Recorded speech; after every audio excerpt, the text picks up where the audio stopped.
Hello friends, welcome to passion for stocks. देखिए, यहाँ पर मैं जो भी ओपिनियन रखता हूँ वो मेरा अपना पर्सनल ओपिनियन है।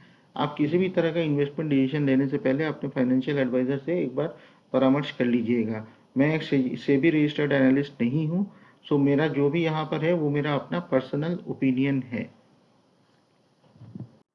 तो चलिए देखते हैं कि निफ्टी ने आज कहाँ मूवमेंट किया है। देखिए, आज एक फ्लैट ओपनिंग हुआ था ऑलमोस्ट, होकर निफ्टी आज दिन भर एक डाउनवर्ड्स की तरफ ही मूवमेंट बना के रखा था। तो कल जैसे हम लोगों ने डिस्कस भी किया था कि एक यहाँ पे ट्रेंड लाइन बना रहा है निफ्टी, तो उसका रेजिस्टेंस निफ्टी को अगर लेता है तो वो नीचे की तरफ आएगा।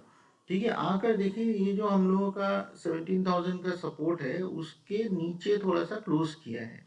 ठीक है, ऑलमोस्ट आप कह सकते हैं कि सपोर्ट पे ही क्लोज किया है। तो देखिए, कल हम लोगों ने क्या डिस्कस किया था कि अगर यहाँ पे फ्लैट खुल के, ठीक है, थोड़ा रेजिस्टेंस लेके नीचे आता है तो जैसे ही नीचे आएगा हम लोग इसको सेल कर देंगे। ठीक है, अगर किसी ने आज सेल किया होगा तो ठीक ठाक प्रॉफिट बनाया होगा। मैंने उसमें ये साफ साफ बताया था कि छोटा सा टारगेट रखिएगा, लंबा टारगेट नहीं रखिएगा, क्योंकि जिस तरह से मार्केट में वॉलेटिलिटी आ रहा है, बड़े टारगेट के लिए हम लोग अभी प्ले नहीं कर सकते हैं। अगर देखेंगे जिन लोगों ने ऑप्शन बाई किया होगा उन लोगों के लिए ये है। ठीक है, जो सेल करके बैठे हैं उनके लिए ठीक है, वो वेट कर सकते हैं, बट जो बाई करके चलते हैं उनके लिए अभी छोटा छोटा टारगेट और छोटा छोटा स्टॉप लॉस लेके चलने का टाइम है। आप देखिए यहाँ पर आया कितना तगड़ा रिवर्सल हुआ और इसी पॉइंट पे रिवर्सल हुआ। ये जो यहाँ पर जो मैंने सपोर्ट बनाया था कल, ठीक है, यही पे देखिए कितना देर तक यहाँ पे कंसोलिडेट करके यहाँ पे रिवर्सल हुआ। तो यहाँ पे नॉर्मल ट्रेडर क्या सोचेगा कि ये रिवर्स होके ये निकल जाएगा या फिर यहाँ पे आके रेजिस्टेंस लेगा। तो देखिए यहाँ पर आके रेजिस्टेंस भी नहीं दिया, फिर यहाँ से मुड़ गया।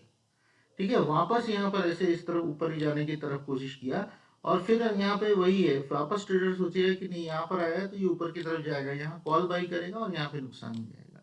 फिर यहाँ पे देखिए कितना लंबा कंसोलिडेशन है। तो कहने का बात ये है कि फिलहाल के लिए छोटे छोटे टारगेट्स लीजिए, छोटे छोटे स्टॉप लॉस रखिए। वैसे भी अगर देखेंगे तो यहाँ पे बहुत ज़्यादा टारगेट आपको मिला नहीं होगा। ठीक है, ये इससे नीचे अगर लिया होगा किसी ने तो 50 पॉइंट का टारगेट इंट्राडे में, विच इज़ ओके। ठीक है, बहुत बड़ा टारगेट नहीं है लेकिन डिसेंट इनफ एक प्रॉफिट बन जाता है। तो कल के लिए हम लोग क्या करेंगे, देखिए कल ये जो यहाँ पर एक स्विंग बनाया है, यहाँ पर थोड़ा सा ऊपर जाकर क्लोज करने की कोशिश किया है। वैसे मतलब बहुत ज़्यादा सिग्निफिकेंट तो नहीं है, लेकिन अगर प्राइस एक्शन के हिसाब से देखें तो ये एक इनसाइड कैंडल है 5 मिनट के टाइम फ्रेम पे। तो सिंपल है, अगर मान लीजिए फ्लैट खुलता है, ठीक है, और इसके ऊपर निकलता है तो हम लोग 17,000 के ऊपर बाई करेंगे। 17,071 का पहला टारगेट होना चाहिए। ठीक है, हम लोग दूसरे टारगेट के लिए, अगर आप मान लीजिए 4 क्वांटिटी लेके खेल रहे, ऑप्शन बाई कर रहे हैं, कॉल बाई कर रहे हैं, तो यहाँ पर 3 क्वांटिटी बुक कर लीजिएगा और चौथे क्वांटिटी का स्टॉप लॉस बाइंग प्राइस पे लगा दीजिएगा। उसके बाद इसको ट्रेल कर सकते हैं आप 148 के लिए, बट इसको जरूर ध्यान रखिएगा, बहुत बड़ा रिस्क लेके नहीं चलना है। दूसरा, कल अगर फ्लैट ओपन होने के बाद मान लीजिए यहाँ से नीचे की तरफ ड्रॉप करता है तो फिर हम लोग इसको आराम से यहाँ पर हम लोग पुट खरीद के चल सकते हैं। और उसका जो टारगेट है हम लोग यहाँ पर देखिए 16,548।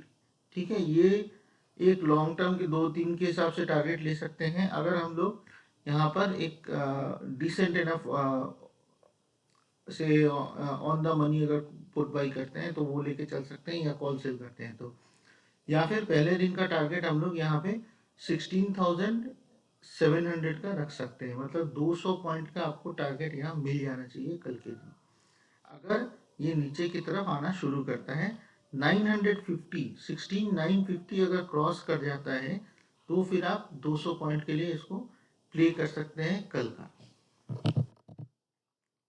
अभी चलिए हम लोग एक स्टॉक डिस्कस कर लेते हैं। देखिए, अतुल लिमिटेड के बारे में मैं बात कर रहा हूँ। ये एक केमिकल स्टॉक है, बहुत पुरानी कंपनी है, लगभग 26,000 करोड़ की कंपनी है ये। बहुत अच्छी कंपनी है। और इसका जो मैनेजमेंट है, देखिए कोई भी जो अच्छा कंपनी होता है ना, उसका मैनेजमेंट स्ट्रांग होना चाहिए, तभी वो अच्छा कंपनी है। नहीं तो अच्छे कंपनी को खराब होने में टाइम नहीं लगता है। खराब कंपनी को अच्छा होने में टाइम नहीं लगता है अगर मैनेजमेंट अच्छा है तो। इसका मैनेजमेंट देखिए 1947 से ये कंपनी इस्टेब्लिश्ड है। इसका जो प्रेजेंस है, अगर आप से मैन्युफैक्चरिंग यूनिट्स के बारे में बोलेंगे तो इसका USA, UK, China, Brazil, UAE में भी इसका प्रेजेंस है।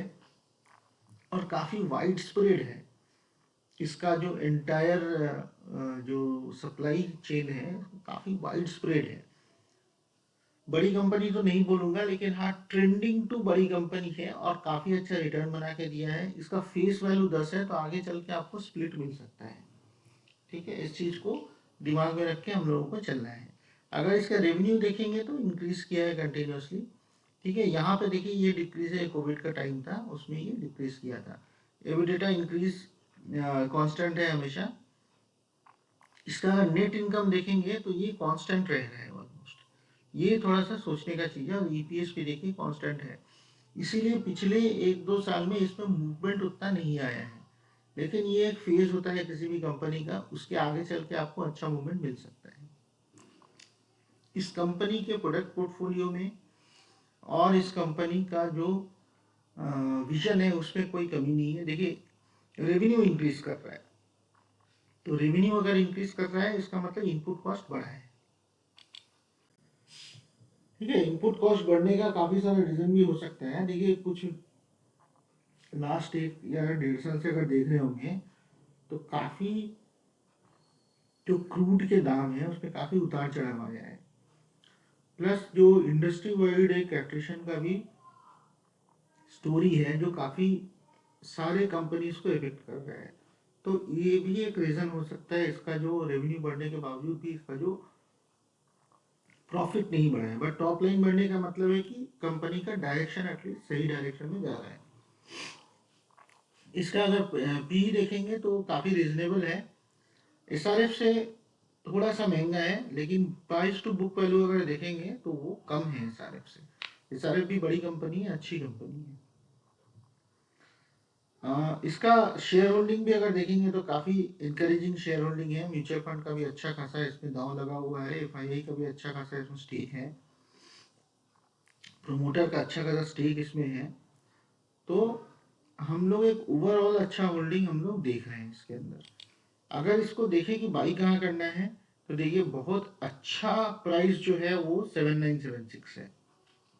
एक्सीलेंट प्राइस है, क्योंकि ये देखिए वीकली चार्ट है। वीकली चार्ट पे इतना लंबा यहाँ पे जब सपोर्ट लिया है, तो ये एक अच्छे सपोर्ट के हिसाब से एक्ट करना चाहिए। अगर मान लीजिए हम लोग का मार्केट नीचे आता है तो ये एक अच्छा सपोर्ट के हिसाब से एक्ट करेगा। तो फिलहाल अगर आपको मान लीजिए इसमें 10 स्टॉक लेना है तो 2 स्टॉक यहाँ पे ले लीजिए, क्योंकि अपने टॉप से काफ़ी गिर चुका है। तो 2 स्टॉक ले लीजिए। और अगर देखेंगे इसमें मूवमेंट नहीं हुआ है पिछले 1 साल 1.5 साल में, बहुत ज़्यादा मूवमेंट नहीं है। यहाँ से अगर देखेंगे तो बहुत ज़्यादा मूवमेंट इसमें नहीं है। तो एक कंसोलिडेशन फेज भी आप बोल सकते हैं। तो कंसोलिडेशन फेज के बाद जब ऊपर की तरफ जाता है तो काफ़ी अच्छा ब्रेकआउट होता है। ठीक है, तो यहाँ पर आप बिल्कुल थोड़ा सा 2 स्टॉक लेके एक्यूमुलेट शुरू कर सकते हैं। एक्यूमुलेशन 7976 पे आएगा अगर, तो यहाँ पे 4 या 5 स्टॉक आप इसमें ले सकते हैं। उसके बाद हर एक 5% पे आप 2-2 स्टॉक करके इसको ऐड कीजिए। वैसे उम्मीद कम है कि यहाँ तक आएगा। अगर आता है तो वेल एंड गुड। हम लोग तो लॉन्ग टर्म के लिए हम लोग प्ले कर रहे हैं, हम लोग कोई शॉर्ट टर्म के लिए तो प्ले कर नहीं रहे हैं। तो नीचे आता है तो हम लोग उसी हिसाब से एक्यूमुलेट करेंगे। तो that's all for now friends, thanks for watching this video. अगर आपको मेरा एफर्ट पसंद आता हो तो एक लाइक कर दीजिएगा, शेयर कर दीजिएगा, सब्सक्राइब कर दीजिएगा। Thank you.